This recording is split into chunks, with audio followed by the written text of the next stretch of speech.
सभी किसान भाइयों को नमस्कार, जय जोहार। मैं doctor Sandeep Bhandarkar, professor, department of genetics and plant breeding, Indira Gandhi कृषि विश्वविद्यालय, आपका स्वागत करता हूं मेरे चैनल पर। आप सभी से मैं एक बार पुनः रिक्वेस्ट करता हूं कि कृपया एक बार मेरे चैनल को सब्सक्राइब जरूर करें और ये मेरे वीडियो को लाइक जरूर करें। तो चलिए साथियों, आज हम बहुत ही महत्वपूर्ण विषय है जो कि बीज, उस पर हम बात करना चाहते हैं, क्योंकि आप जानते हैं कि आने वाले अगले महीने से जो है किसान भाई धान की बुआई में व्यस्त हो जाएंगे। और आप लोग जानते हैं अच्छे से कि छत्तीसगढ़ में धान खरीफ की एक प्रमुख फसल है और लगभग जितने क्षेत्र में खरीफ की फसल उगाई जाती है उसका लगभग 87% भाग में केवल धान की खेती होती है। लगभग 37 लाख हेक्टेयर में छत्तीसगढ़ में खरीफ के मौसम में धान की खेती होती है।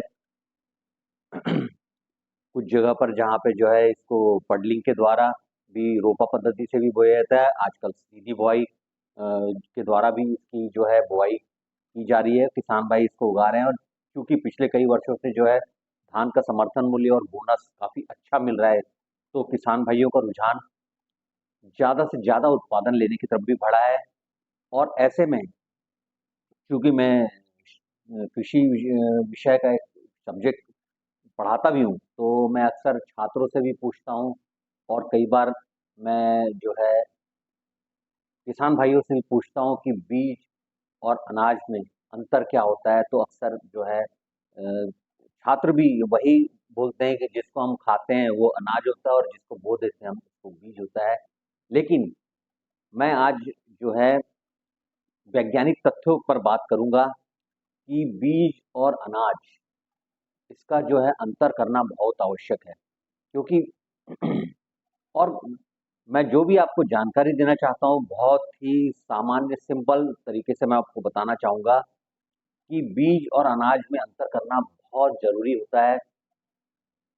क्योंकि जब तक आप बीजों का महत्व नहीं समझेंगे तब तक आप जो है प्रमाणित बीज की तरफ नहीं जाएंगे। क्योंकि बीज, अगर आप एक अच्छा प्रमाणित बीज, अच्छे किस्म का अगर आप लगाते हैं और एक साधारण बीज लगाते हैं, तो आप ये मान लीजिए कि 20% आपका उत्पादन में केवल अच्छे बीज के कारण उत्पादन में वृद्धि हो जाएगी। इसलिए जो है बीजों का बहुत ज़्यादा महत्व है। चलिए मुद्दे पे बात करते हैं, बीज और अनाज में अंतर क्या होता है। देखिए, अगर मैं कहूँ कि ये आपने अगर एक बीज ले आया या एक अनाज ले आया, अगर मैं आपको उससे पूछूं कि इसका अंकुरण प्रतिशत कितना है, इसकी वायबिलिटी, जीवन क्षमता इसकी कितनी है, इसकी फिजिकल प्यूरिटी, भौतिक जो है इसकी शुद्धता कितने प्रतिशत है, या इसकी आनुवंशिक शुद्धता, जेनेटिक प्यूरिटी कितना प्रतिशत है, अगर आपको ये नहीं मालूम है, इसका मतलब वो बीज नहीं हो सकता, वो अनाज है। तो ये बहुत बेसिक चीज है। अगर आप कोई भी बीज है जिसको बोने जा रहे हैं और अगर उसके बारे में आपको उसके अंकुरण प्रतिशत, उसकी आनुवांशिक शुद्धता, उसकी भौतिक शुद्धता, ये सारे पैरामीटर हैं, ये मानक है, अगर इसके बारे में नहीं मालूम है इसका मतलब वो बीज नहीं है। इसलिए मैंने किसान भाई को कहा कि बीज और अनाज में अंतर करना बहुत जरूरी है। केवल अच्छा बीज का उपयोग करके आप 20% अपने उत्पादन में वृद्धि कर सकते हैं। चलिए, और मैं एक बहुत महत्वपूर्ण चीज है कि जो बीज होते हैं, सामान्यतः जो है ये जो बीज होते हैं, ये जो है अपना भारत सरकार के द्वारा नोटिफाई होते हैं। और जो भारत सरकार के द्वारा अपने गजट में नोटिफाई होते हैं, अनुसूचित होते हैं, केवल वही बीज का जो है बीज प्रमाणीकरण के द्वारा बीज प्रमाणीकरण एक्चुअली उसका किया जाता है।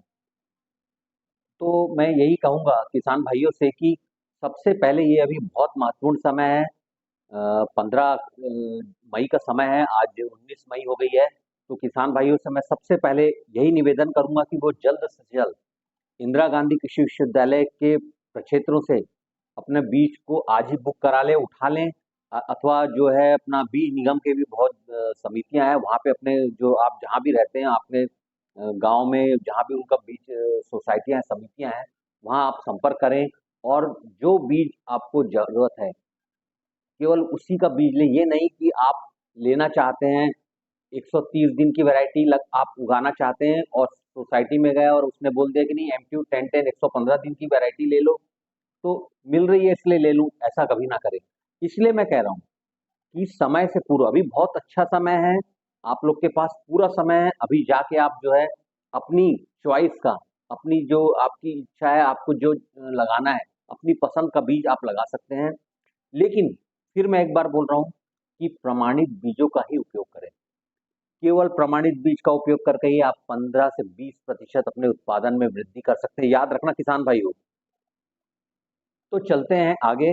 जैसा कि मैंने बताया था कि बीज और अनाज में, तो याद रखिएगा, जो भी आप बीज बोते हैं तो वो बीज किसी न किसी प्रमाणीकरण संस्था के द्वारा प्रमाणित होना चाहिए। प्रमाणित बीज अगर है, इसका मतलब ये है कि उसका अंकुरण प्रतिशत, उसकी भौतिक शुद्धता, उसकी आनुवांशिक शुद्धता, उसका बीज ओज, सीड विगर, ये सारी जानकारियां जो है उसमें उपलब्ध रहती है। याद रखिएगा, आपने देखा भी होगा कि जब भी आप प्रमाणित बीज पहले भी आपने खरीदा होगा, उसमें नीले रंग का एक टैग होता है, उसमें सारी जानकारियां रहती है, सीड लॉट कब हुआ है, कब उत्पादन, इस बीज का उत्पादन कब हुआ है, कहाँ से हुआ है, ये सारी जानकारियां रहती है।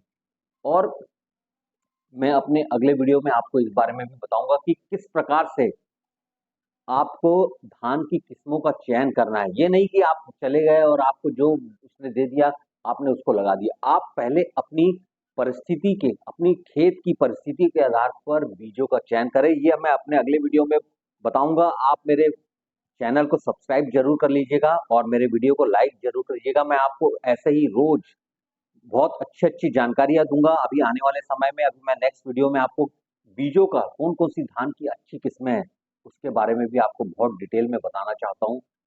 आप बने रहिएगा। बहुत जल्दी हम अगले जो आपके मेरे वीडियो में हम इस बारे में बात करेंगे। नमस्कार।